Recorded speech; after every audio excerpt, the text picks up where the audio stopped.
Students, हम आज आपको अक्षांश और देशांतर रेखाओं के बारे में बताएंगे। अक्षांश और देशांतर रेखाएं क्या होती हैं? देखिए, पृथ्वी हमारे सौरमंडल का सदस्य है और इसका हम भौगोलिक अध्ययन करने के लिए एक नमूने का प्रयोग करते हैं। इस नमूने को हम ग्लोब कहते हैं। ग्लोब के द्वारा ही हम इसका अध्ययन करते हैं और यहाँ पर ग्लोब को दो भागों में जो डिवाइड करती है उसको बोलते हैं हम भूमध्य रेखा। भूमि के मध्य भाग को डिवाइड करने वाली रेखा। अब इसके अंदर सबसे पहले हम अक्षांश रेखाओं को पढ़ेंगे। तो अक्षांश रेखाएं क्या होती हैं? अक्षांश रेखाएं वे होती हैं जो पश्चिम से पूर्व की ओर काल्पनिक रूप से पृथ्वी के ऊपर खींची जाती है।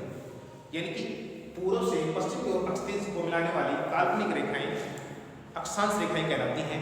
देखिए, पृथ्वी इतनी बड़ी है कि हम उनके ऊपर लाइन तो खींच नहीं सकते, इसलिए इनको काल्पनिक रूप दिया गया है। यानी कि उसको समझने के लिए पृथ्वी को दो भागों में डिवाइड करने के लिए एक रेखा खींची जाती है जिसे बोला जाता है भूमध्य रेखा। भूमध्य रेखा मतलब होता है कि पृथ्वी के बीच की जो रेखा है ये 0 डिग्री पर है और इसका दूसरा इसको हम विषुवत रेखा भी कहते हैं। अब एक पूर्व से पश्चिम को करती है। अब इसी को केंद्र बिंदु मानकर, विषुवत रेखा को केंद्र बिंदु मानकर ऊपर की ओर यहाँ पर है हमारा उत्तरी गोलार्ध। उत्तरी गोलार्ध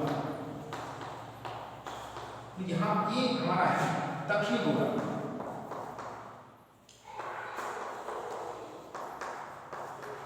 इन दोनों के इसको केंद्र मान के और ऊपर से 1 डिग्री के हिसाब से और रेखाएं खींची जाती है।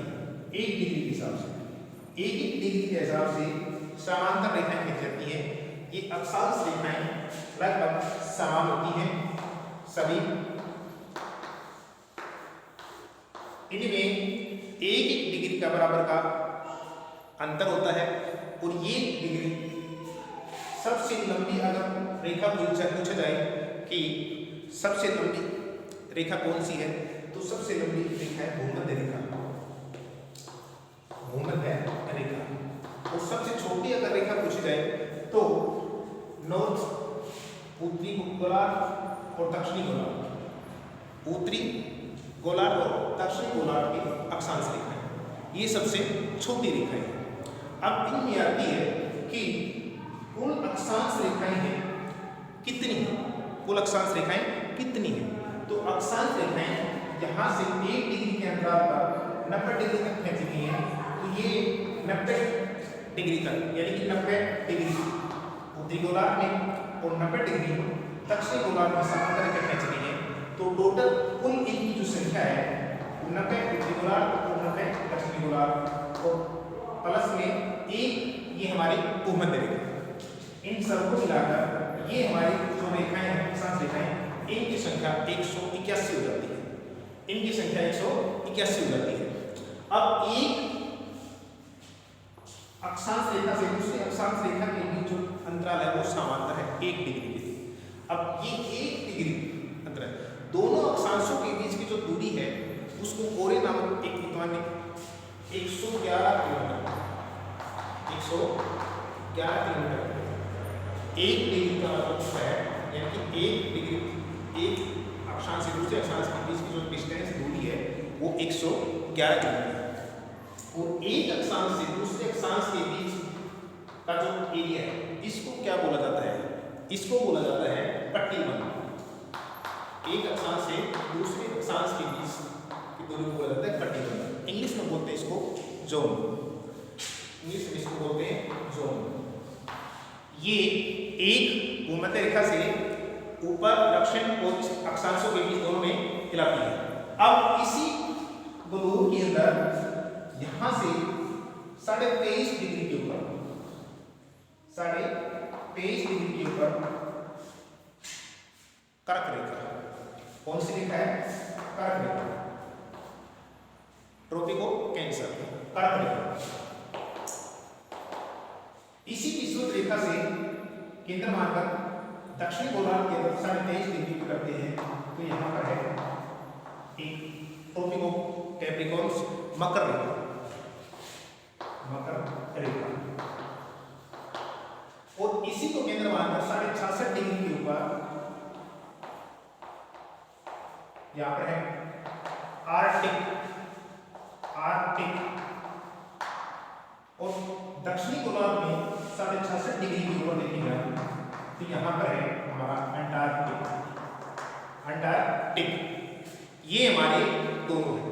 अब इन्हीं में इसके अलावा जो ये हमारी जो रेखाएं होती हैं, अक्षांश रेखाएं होती हैं, इनका और क्या काम होता है, ये किस काम आती है? अक्षांश रेखाओं से हमें पूरी तरह से जलवायु के बारे में, अक्षांश रेखाओं से हमें भारत में जो जलवायु है उसकी स्थिति के बारे में पता चलता है। ये हमें जलवायु के बारे में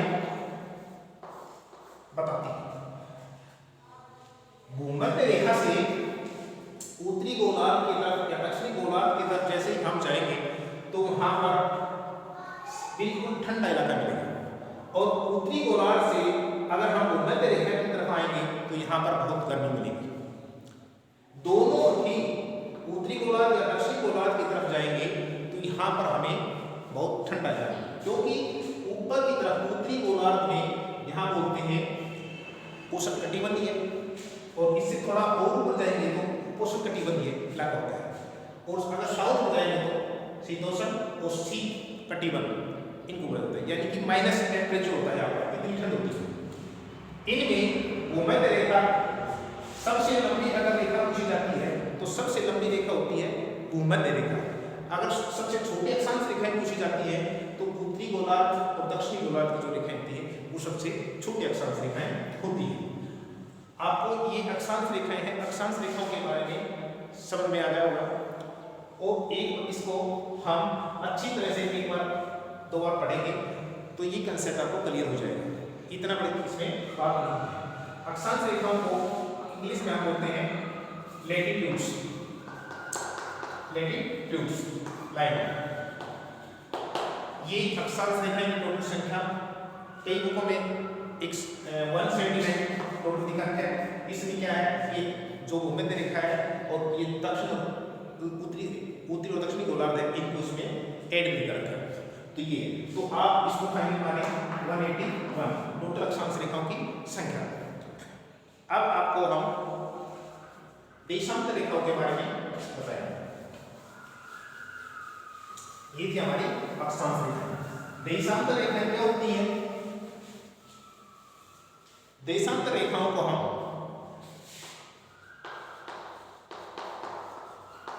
देशांतर रेखाएं वे काल्पनिक गोलों के अंदर वे काल्पनिक रेखाएं जो उत्तरी गोलार्ध और दक्षिणी गोलार्ध को मिलाती हैं। उत्तरी गोलार्ध, ये मैंने ये बना के आपको दिखाया है, उत्तरी गोलार्ध और दक्षिणी गोलार्ध को आपस में मिलाती हैं। वे काल्पनिक रेखाएं क्या कहलाती है? देशांतर रेखाएं। वे क्या कहलाती हैं? देशांतर रेखाएं। इसमें हमने पहले आपको बताया था कि ये हमारा उत्तरी ध्रुव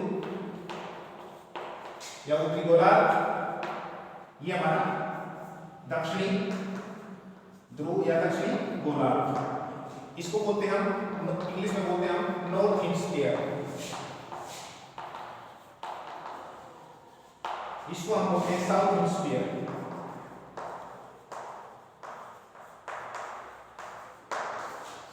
इन उत्तरी और दक्षिणी गोलार्ध को मिलाने वाली काल्पनिक रेखाओं को हम बोलते हैं देशांतर रेखाएं। देशांतर रेखाओं को इंग्लिश में बोलते हैं लॉन्गिट्यूड्स।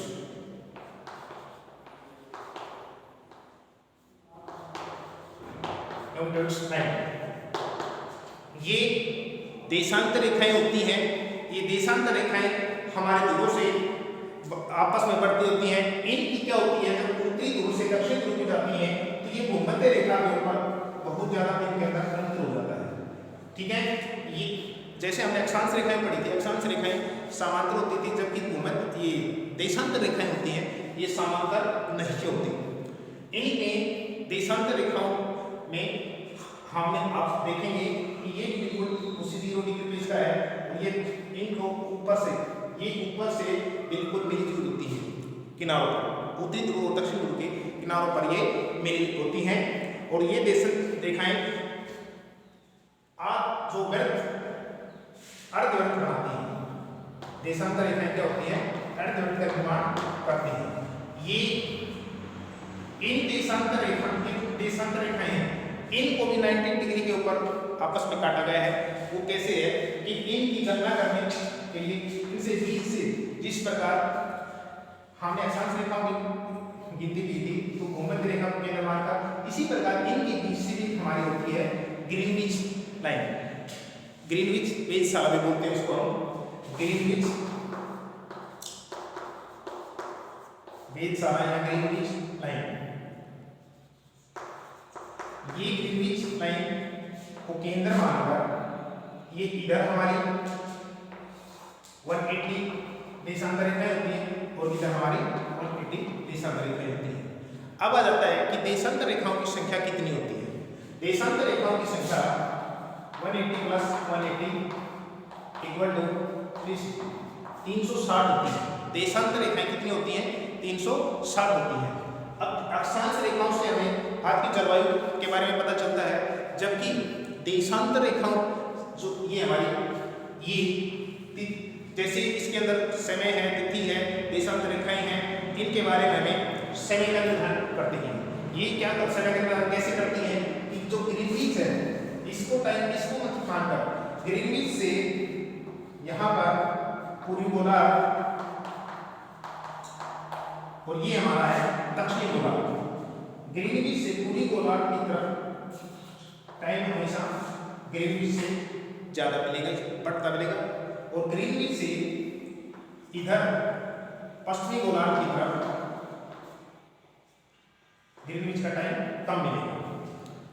ये इधर पूर्वी गोलार्ध की तरफ ग्रीनविच से टाइम ज्यादा होता है, क्योंकि एक अक्षांश से दूसरे अक्षांश के बीच की जो दूरी होती है ये होती है, और पूरी पृथ्वी अपने उस पर 24 घंटे में एक चक्कर लगाती है। 24 घंटे में एक चक्कर लगाती है, तो उसमें ये जो टोटल हमारी संख्या है इनकी संख्या कितनी होती है, इनकी संख्या टोटल हमारी क्या होती है कि 360 होती है। तो एक दिन में पृथ्वी 24 घंटे में अपना दूरी पर पूरा चक्कर लगा देती है। तो ये 360 के ऊपर सिर्फ में क्योंकि पूरा चक्कर लगाने में 360 होती है, पूरा 0 डिग्री पर करते हैं तो 24 घंटे में हम करेंगे इसको, तो ये हमारा क्या होता है कि 15, यानी कि एक इसमें लगाएंगे हम 1 घंटे में 15 डिग्री तक, यानी कि ये हमारा पृथ्वी परिक्रमा करती है 1 डिग्री तक। अब 1 घंटे में जब ये 15 जाती है तो इसके बाद यहाँ क्या होगा, इस साइड में जो समय सीमा है वो हमारी 1 घंटे में मिनट कितनी होती है 60, और ये हमारे कितने डिग्री जाती है 15। तो हम इसको डिवाइड करेंगे तो हम 4 मीटर, यानी कि एक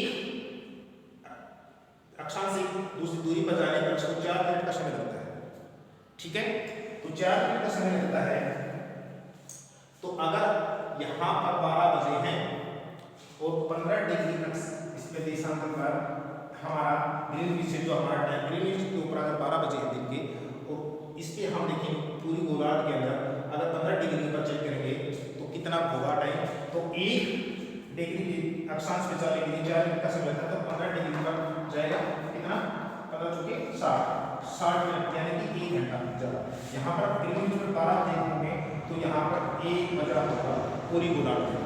अगर यही सिचुएशन यहाँ देखें पश्चिमी गोलार्ध में, तो यहाँ पर अगर ग्रीनविच में 12 बजे है तो यहाँ पर 1 घंटा अगर 15 डिग्री पर देखेंगे तो 1 घंटा का, यानी कि यहाँ पर समय मिलेगा कितना 11 बजे। ये इनमें से कई बार क्वेश्चन पूछा जाता है एग्जाम में कि ग्रीनविच जो लाइन है इसके ऊपर कौन कौन से देश से होकर गुजरती है, तो इसमें फ्रांस, स्पेन, घाना और एक अंटार्कटिका, ये कंट्रीज, अल्जीरिया है, ये कंट्रीज के ऊपर आते हैं। ये हमारे देशांतर और अक्षांश और देशांतर रेखाएं, ये दोनों के दोनों आप एक बार अच्छी तरह से इसको पढ़ें, एक दो बार इस वीडियो को देखेंगे तो आपको पूरा समझ में आ जाएगा। Thank you.